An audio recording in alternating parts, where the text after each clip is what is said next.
सुरुवातीलाच मित्रांनो महत्वाची बातमी, राज्याच्या राजकारणातून आलेली या घडीची सगळ्यात मोठी खळबळजनक आणि राज्याला हादरवणारी मोठी अपडेट।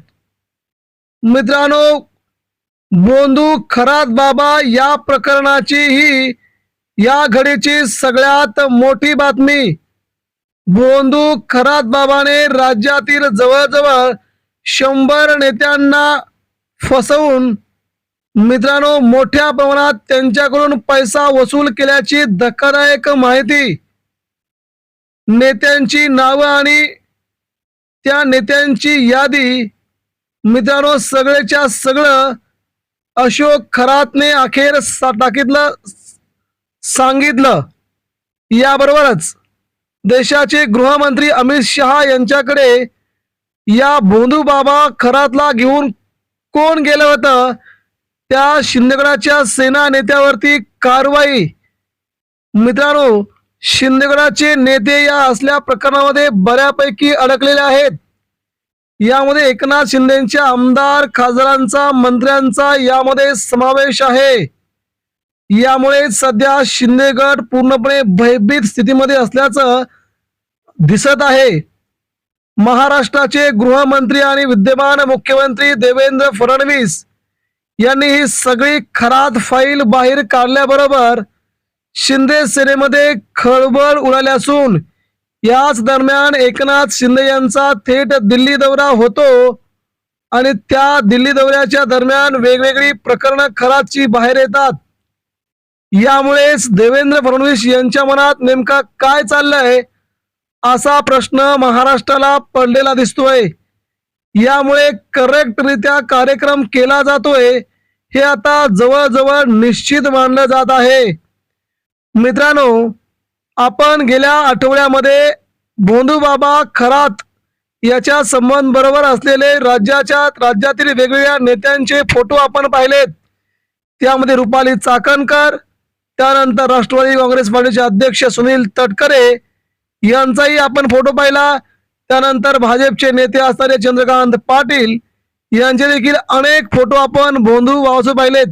त्यानंतर महाराष्ट्राचे उपमुख्यमंत्री एकनाथ शिंदे, दीपक केसरकर, श्रीकांत शिंदे यांच्यासह रुपाली चाकणकर यांच्या बहिणी यांचे देखील फोटो आपण त्या ठिकाणी पाहिल्याचं बघितलंय। त्याच वेळी दीपक केसरकर यांचे बरेचसे फोटो बाहेर आल्याचं आपण पाहिलं होतं। सुनील तटकरे हे मुख्य नेते जरी असले तरी मित्रांनो या घडीची सगळ्यात मोठी बातमी म्हणजे अमित शहा यांच्यापर्यंत या बोंधू खरात बाबाला कोण घेऊन गेलं होतं त्याबद्दलची सगळ्यात मोठी बातमी।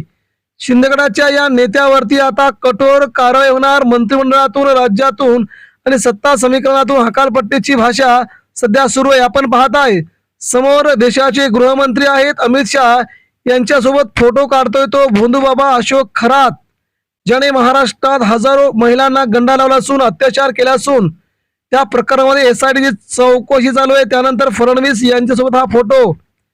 मित्रांनो, एकंदरीत या सगळ्या प्रकरणाला मित्रांनो एक वेगळं वळण आता बाजूला निघतंय आणि या वेगळ्या वळणावरती शिंदेगडातील कोणते नेते आहेत ज्यांनी अमित शहा यांच्यापर्यंत या बोंधू खरातला घेऊन गेलं, कारण की Z+ सुरक्षा असताना तिथपर्यंत या बोंधू बाबाला घेऊन जाणं हे बरोबर नाही, उचित नाही। परंतु हे नेते का असं करतात असा प्रश्न भाजपच्या वरिष्ठ नेत्यांना पडलेला होता। याबरोबर मित्रांनो अशोक खरात याची आता SIT कसून चौकशी करू लागली आहे आणि त्या प्रकरणामध्ये SIT कडून, अशोक खरात कडून SIT आता भल्या नेत्यांची कनेक्शन उघड करत आहे।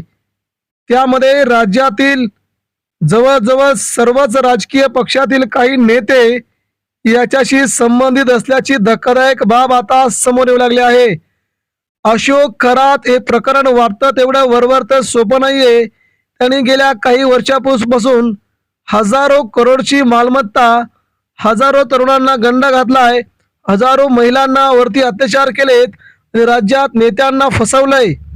यामुळे मित्रांनो नेते कोण कोण होते, ते नेते अमावस्याला पौर्णिमाला तिथे का जायचे आणि कोणता उतारा घ्यायचे, या सगळ्या बाबी आता SIT हळूहळू बाहेर काढते आहे।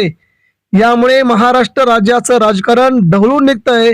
त्यामुळे आगामी काही दिवसामध्ये बऱ्याच भल्या मोठ्या नेत्यांचे राजीनामे महाराष्ट्रात तुम्हाला पाहायला मिळतील, असं सध्या शिवसेना नेत्या सुषमा अंधारे यांनी म्हटलेलं आहे. यामुळे याला आता वेगळं वळण काय मिळतंय ते आगामी काळात समजेलच. सध्या मात्र मित्रांनो, महाराष्ट्राच्या राजकारणात एवढी चर्चा आहे. भोंदूबाबा अशोक खरात कुणाकुणाची नावं घेतोय आणि एकनाथ शिंदेच्या शिवसेनेचे कोणते नेते अमित शहाकडे घेऊन गेले होते.